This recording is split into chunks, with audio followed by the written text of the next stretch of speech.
결정적인 요인이라고 100% 바뀐다는 거. 그래서 얘는 대장암이 안 생겨도 무조건 잘라줘야 돼. 어차피 생길 거기 때문에. 그리고 HMPCC도 요인이라는 거 알아두시고요. 그리고 결장직장암도 그 동물성 지방이 결장직장암에 높은 상관관계를 보이는 이유도 대부분의 학자들은 이렇게 생각을 하고 있어요. 동물성 지방이 서식하는 박테리아 때문이다 라고 이해하고 있어요. 아까 위암도 박테리아 때문이었죠. 대장직장암도 박테리아 때문으로 알고 있어요. 그 요관 S상 결장 문합술은 요관을 S상 결장으로 이렇게 합류시키는 거예요. 그러면 요거를 하고 나면은 대장암이 더 많이 생겨요.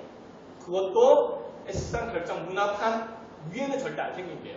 아래 부분만 생긴대요. 뭐냐 하면 소변이 많이 머무는 거기에 있는 박테리아 때문에 생긴다는 걸로 이해를 하고 있어요. 그래서 요관 S상 결장 문합술에서도 결장직장암의 리스크 팩터다. 그리고 UC도 결장직장암의 리스크 팩터다라고 외우셨죠. 근데 해리슨에는 이렇게 명확히 명시되어 있어요. UC에서 대장암이 더 빈번한 것으로 인식되고 있으나 이는 두 질환의 감별이 쉽지 않다는 점에 기인한 잘못된 인식일 수도 있다라고 명시는 하고 있는데요. 우리는 그냥 UC는 대장암 리스크 팩터다라고 외우시면 되고요. 요관 S상 결장 문합술도 그렇다는 거. 스모킹은 이따 실줄 날줄에 따로 정리를 할 거예요. 얘네들은 워낙 많이 나와가지고 따로 정리를 할 거고요. 이게 리스크 팩터다. 위암도 그렇고 대장암도 그렇고 박테리아가 영향을 많이 미치는구나 그렇게 하시면 돼요. 이것도 알아보셔야 돼요. 대장암은 선종성 용종에서 100% 변한다고 하는데 그럼 어떤 새끼가 변하느냐를 알아봐야겠죠. 선종성 용종이 암으로 진행할 가능성이 높은 리스크 팩터는 병변의 모양이 중요해요. 그리고 용종의 크기가 중요해요. 자, 그냥 크기는 모든 리스크 팩터에 포함된다고 생각하시면 돼요. 그러니까 정맥류의 출혈 리스크 팩터는 정맥류 크기예요. 용종이 그러니까 암으로 변할 가능성이 높기 때문에 담낭절제술의 저응증이에요. 용종의 담낭절제술 저응증도 크기예요. 뭐든 다 크기는 연관이 되어 있어요. 크기는 그냥 다예요. 다. 그리고 병변의 모양은 무경성, 목이 없는 모양이죠.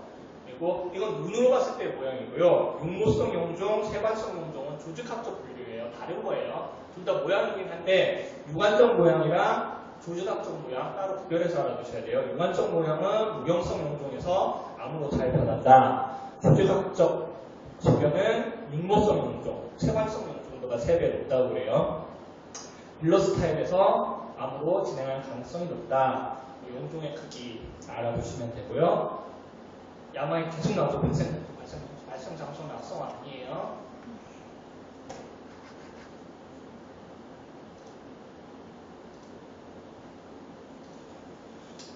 주소, 매드밥 아시죠?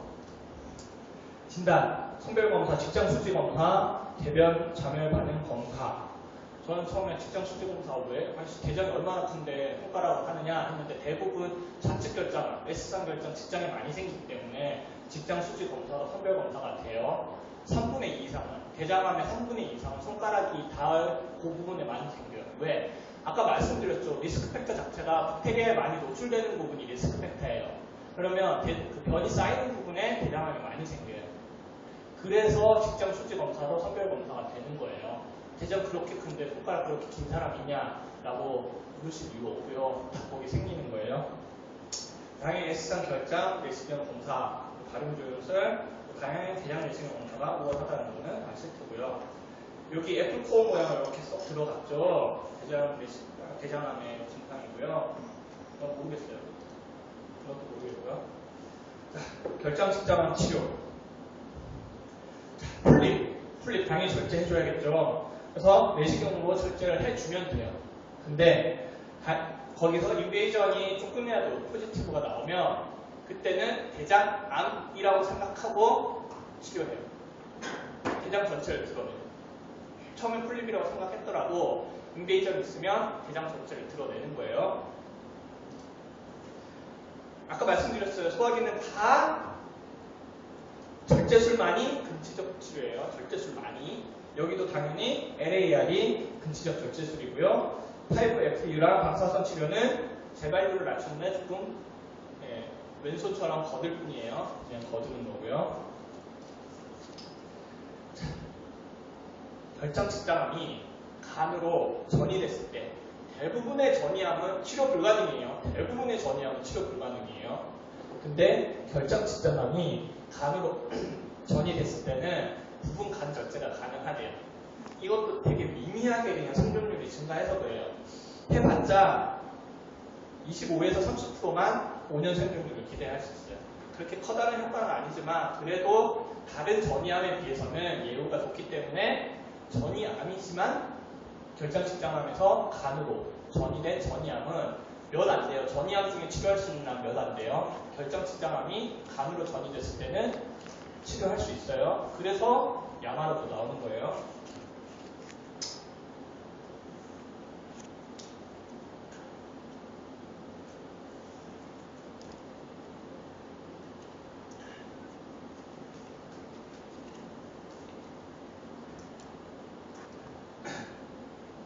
페니사이티스 볼게요.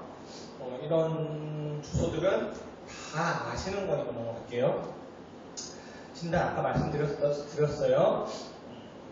직경이 늘어났고 주변에 플리드가 다 역전 소견이죠. 그리고 일부는 그 안에 돌이 생길 수도 있어요. 돌은 그 울트라소노그래피로 가장 진단하기 좋은 거죠. 감청하기 좋고 돌이 발견되면 진단이 더 쉽고요. 아시면 되고 수술은 조기 수술이에요. 네. 수술에 적응이 되지 않는 유일한 경우라고 그 대한외과학회 그 외과 2011년도에 나온 외과 책이니까 뭐 이거는 그냥 이해하시는데 도움 되라고 써놓은 거지 이것까지는 안 나와 그냥 수술이라고 아시면 되고요. 수술에 적응이 되지 않는 유일한 경우는 증상이 발생한 지 3에서 5일 후 덩어리가 촉진되는 경우예요. 그때는 연조직염이 생긴 거예요. 셀룰라이티스가 생긴 거예요. 공화지점이죠. 그게 생기면 그거를 잘라내면은 합병증이 더 잘 발생이 되기 때문에 그건 치료 아니에요. 그래서 광범위한 항생제나 수액 등으로 일주일 정도 치료를 하고요. 덩어리와 증상이 호전이 되면 그때 3개월 뒤에 어펜덱토미를 하는 거예요. 그래서 웬만한 건 다 조기 수술이다. 그냥 잘라내는 거다. 근데 연조직염이 생겼을 경우에는 그 부분을 절개할 수가 없으니까 미룬다. 그렇게 하시면 돼요. 혹시 이게 기출로 나오면 여러분들만 맞출 수도 있을 거예요. 자, 콜론이 볼블러스. 볼블러스 뒤집어진 거죠.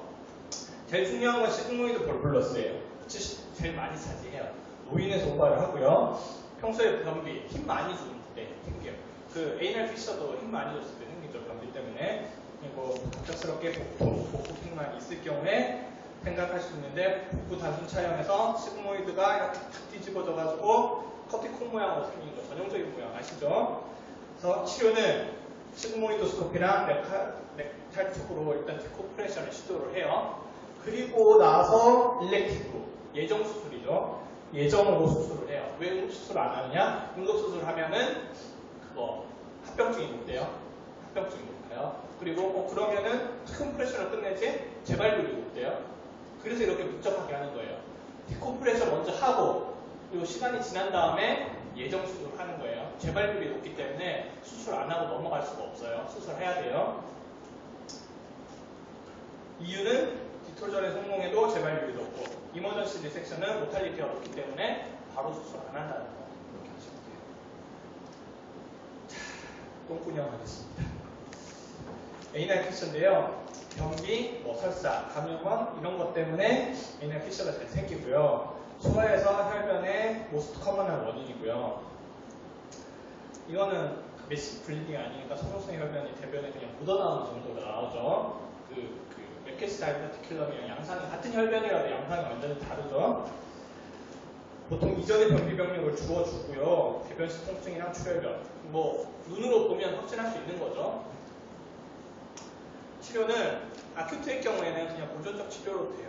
변연화제, 식이섬유 이런 거 해주고 니트로글리세린은 혈관 확장제죠. 혈관 확장제는 없어요. 평활근 확장제예요. 평활근 확장제.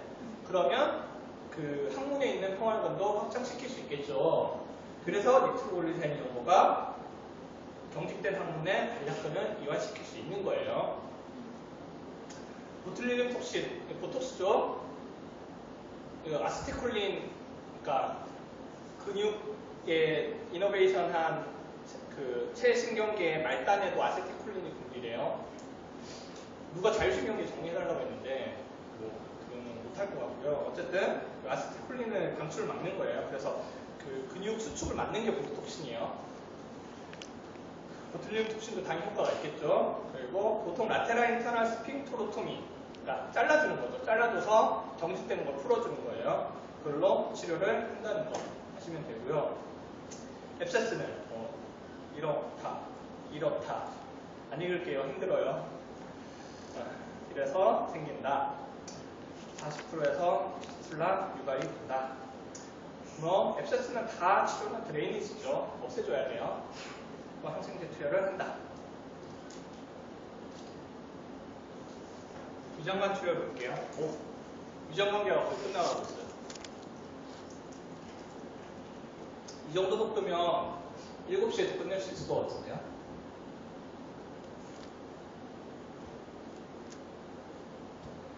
자, 위장관 출혈 진단. 일단 토혈이 있을 경우에는 위장관 출혈일 때 상부 위장관 출혈이냐 하부 위장관 출혈이냐를 감별을 해야 돼요. 토혈이 있으면 당연히 상부 위장관 출혈이겠죠. 대장에서 출혈이 일어났는데 피가 앞으로 나온다면 그 사람은 정말 대단하죠. 상상하면 끔찍한데 토혈시 상부 위장관 내시경 검사를 해야 되고요. 혈력학적으로 불안정한 혈변 환자는 토혈이 없어요. 그러면 다 하부 위장관 출혈이냐? 아니에요. 그리고 보통 하부 위장관 출혈은 일반적으로 선홍성 출혈이고요. 상부 위장관 출혈은 일반적으로 검붉은색으로 출혈이 돼요. 일반적인 거예요. 근데 매시브하게 선홍색 출혈이 있으면 그건 상부 위장관 출혈인지 하부 위장관 출혈인지 구별할 수 없어요. 왜냐하면 접촉 시간이 짧기 때문에 선홍색으로 그대로 나와요. 그렇기 때문에 혈력학적으로 불안정한 혈변 환자는 콜로노스코피를 먼저 하는 게 아니라 어퍼 엔도스코피를 먼저 해요. 그래서 상부 위장관 출혈을 먼저 확인을 하고요. 거기서 없었다. 그러면 콜로노스코피를 하는 거고요. 콜로노스코피에서 이상 소견이 없는 소량의 혈변 때는 그 RBC 스캔 써요. 얘네들은 한번 투여하고 24시간까지 지연 영상을 찍을 수 있대요. 그러니까 소량의 혈변이 찔끔찔끔 나오는 거 확인하기 좋겠죠. 야마로 자주 나왔으니까 다 알아두셔야 돼요. 비위관 삽입 위 내시경, 그러니까 위장관 출혈 시 위 내시경 검사하기 전에 NG 튜브로 석션을 해주거든요. 그래야 시야가 확보되기 때문에 이제 NG 튜브로 석션을 했어. 근데 피해가 없네? 그럼 상부 위장관 출혈 아니겠네. 아니래요. 16% 정도는 그 NG 튜브에서 혈액이 발견되지 않는데요. 그래서 NG 튜브로 석션을 해서 혈액이 없더라도 상부 위장관 내시경 검사 꼭 해줘야 돼요.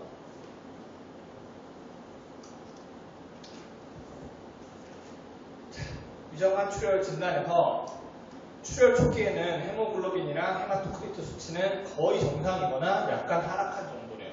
왜냐하면 이거는 비율이기 때문이에요. 비율. 피가 빠져나가고 엑스트라 베스큘라 플리드가 들어와서 비율적으로 헤모글로빈 수치가 떨어져야 되는데 처음에는 그 엑스트라 베스큘라 플리드가 베스큘라 스페이스로 들어오는데 72시간 정도 소요되기 때문에 무슨 말씀인지 알겠죠? 비율적으로 줄지가 않아요. 절대적인 양은 줄었는데 비율적으로 줄지가 않기 때문에 검사에서 정상 소견이 나오는 거예요. 헤모글로빈 수치 정상이네? 출혈 없었구나 생각하시면 안 돼요. 출혈을 하고 나면은 보상 반응으로 혈소판이나 백혈구 수치가 증가를 보인다는 거. 야마에 항문증가 있더라고요. 치료는 위장관 출혈 응급이에요. 왜? 출혈이 있다라는 건 유효순환 혈액량이 떨어진다는 거예요. 응급이에요. 그럼 우리가 가장 먼저 해야 되는 건 유효순환 혈액량을 보충을 하는 거예요. 그래서 응급실에 오면 일단 달고 오는 거예요. 일단 왜? 다른 거는 천천히 진단해도 치료해도 되지만 유효순환 혈액량 떨어지는 건 바로 치료 안 하면은 뒤지기 때문이에요. 그래서 일단 가는 거예요. 일단. 그래서 아이플라인 확보를 하고 볼륨 익스텐션을 해주고요. NG 튜브로 내시경 시야 확보하고 출혈량 대충 파악을 하고 내시경 들어가는 거예요. 그리고 엔지오그라피로도 치료가 가능하고요. 혈관 막아주는 거니까. 유전암출혈 생각보다 진단이나 치료는 간단하고요. 메센테리 베스큘라 인서피션시 SMA에 색전이 막힌 거예요. 색전이 아주 응급질환이에요. 메센테리 베스큘라 인서피션시 진단과 치료는 개복술이에요. 개복술. 진단이 개복술이에요. 의심되면 잘라야 돼요. 그만큼 응급질환이에요. 그만큼 응급질환. 심한 복통시. 근데 대부분의 심한 복통이 있으면 압통이 생기죠. 압통이랑 리바운드 텐더니스를 보는 거잖아요. 근데 압통은 별로 안 세요. 근데 심한 복통을 느껴요. 이게 전형적인 메센테리 인서피션시의 주소예요. 그리고 압통, 반발 압통, 근육 강직이 아예 없어요. 근데 통증이 엄청 심해요. 마약성 진통제 치료에도 잘 듣지 않아요. 일반적으로 우리가 생각하는 복통이랑 양상이 완전히 달라요. 그러면 메센테리 베스큘라 인서피션시를 가장 먼저 떠올리셔야 돼요. 근데 이게 없긴 한데 후기 소견에는 복막염과 심혈관계 허탈이 같이 나타나면서 압통, 반발 압통, 근육 간격이 생길 수도 있어요. 생기면 이건 메센테리 베스큘라 인서피션시 아니네 하시면 안 돼요. 그거 자체로는 없지만 합병증 때문에 생길 수는 있어요. 당연히 염증 소견이에요. 피가 안 통한다는 건 염증이에요. 우리 몸에 피가 자꾸 통해야 그 균들을 없앨 수가 있는 거예요. 당뇨병이 왜 그렇게 썩겠어요? 피가 안 가서 그런 거예요. 피가 안 가면 다 염증이 생기는 거예요. 피가 가야 염증을 없애줘요. 물론 피가 너무 많이 가도 염증 소견이 생기지만, 그래서 피가 안 갔기 때문에 루코사이토시스도 생기는 거예요. 그리고 혈변도 보일 수 있고요. 그리고 얘네는 색전이잖아요. 색전하면 우리 제일 먼저 떠올릴 게 뭐죠? 에이트리얼 피브릴레이션이에요. 에이트리얼 피브릴레이션 하면 제일 먼저 떠올릴 게 뭐죠? 마이트랄 스테노시스예요. 이거는 그냥 자동으로 나오셔야 돼요. 그래서 병력으로 주어져요. 심방세동 환자였다. 마이트랄 스테노시스 환자였다. 심질환 환자였다. 주어져요. 그리고 이런 증상이 나와요. 메센테리 베스큘라 인서피션시 진단치료 개복술이에요. 진단도 개복술이에요. 그냥 일단 자르고 보는 거예요. 개복술이 진단과 치료의 표준이에요. 이게 가능성이 높거나 임상적 악화 소견이 있는 경우에는 시험 개복. 아니더라도 상관없이 일단 잘라야 돼요. 시험 개복이 지원되어서는 안 돼요. 왜? 메센테리 베스큘라 인서피션시의 사망률은 50% 이상이에요. 너무나 위험한 질환이기 때문에 실수해도 좋아요. 잘라야 돼 일단. 그리고 그 외에 진단 방법은 앱도미널 플레인 필름도 쓸 수 있고 조영제 CT가 제일 좋겠죠. 왜냐하면 피 흐름을 딱 볼 수 있어요. 거기다 막힌 부분, 색전이 생긴 부분 알고 색전 이후에 피가 안 통하는 부분을 알 수 있는 가장 좋은 방법이죠. 조영제 CT. 치료는 수술 하시면 되고요. 혈관 조영술이나 동맥 절개술을 통해서 그 엠볼리즘을 뽑아내면 되고 엠볼렉토미 하시면 되고요. 혈관 성형술, 스텐트 삽입하고 우회술 막혔으니까 우회 이런 어떤 방법을 쓰든 혈류를 통하게 해주면 돼요. 메센테리 베스큘라 인서피션시도 장에 혈액이 공급이 안 되는 거고 이스케믹 콜라이티스도 장에 혈액이 공급이 안 되는 거예요. 근데 앞에 거는 응급질환인데 뒤에 거는 보존조치예요. 보존조치요. 얘네들은 복통과 혈변이 생길 수 있고요. 심장질환 별명이 얘네들도 주어져요. 근데 다른 건 아까 메센테리 베스큘라 인서피션시는 색전이 잘 생기는 심장질환이에요. ATR 피브릴레이션, 마이트랄 스테노시스. 근데 이스케믹 콜라이티스는 카디악 아웃풋이 저하된 심질환을 주어줘요. 심부전 이런 거. 왜 그렇겠어요? 그 기전 자체가 메센테리 베스큘라 인서피션시는 색전에 의해서 막히는 거예요. 이스케믹 콜라이티스는 카디악 아웃풋이 떨어지는 환자에서 베스큘라가 상대적으로 덜 가는 스플레인 플렉셔나 헤파틱 플렉셔 이쪽에 혈관이 덜 분포되는 부분에 카디악 아웃풋이 떨어져 있는데 혈관이 상대적으로 덜 분포되어 있으니까 거기에 허혈 소견을 보이는 거예요. 그러니까 앞에 거는 색전이고 이거는 카디악 아웃풋이 저하됐을 때 잘 생겨요. 특히 노인 환자들, 몸의 기능이 떨어진 환자들에서 잘 생기는 거예요. 그래서 대장 조영술 전형적인 소견이죠. 썸프린팅. 이게 장벽 부종이 생겨서 이렇게 꾹꾹꾹 누른 소견 보이는 거고요. 호발부위는 스플레니플렉스예요. 얘네는 호발부위가 딱 정해져 있어요. 왜? 베스큘이 적게 가 있는 부분에 생기는 거예요. 그리고 얘네들은 셀프 리미팅한 질환이다. 경과만 잘하면 된다. 일단 여기 시줄랄줄은 하나만 정리했어요. 비타민 B12만 제가 혈액 종양을 아직 공부를 안 해서 그런지 나오니까 이렇게 여기저기 나오니까 헷갈리더라고요. 그래서 비타민 B12만 따로 뽑았어요. 비타민 B12의 이름은 코발라민이에요. 코발라민. 부족해지는 경우는 여러 가지 경우가 있어요. 11 문제 생겼을 때 인트린식 팩터 때문에 그렇죠.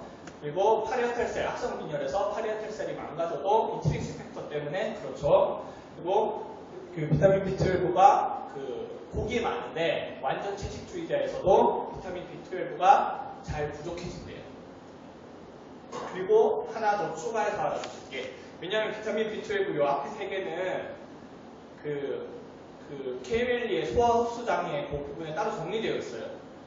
근데 만성 췌장염 때도 비타민 B12의 부족이 만성 췌장염 환자의 40%에서 생겨요.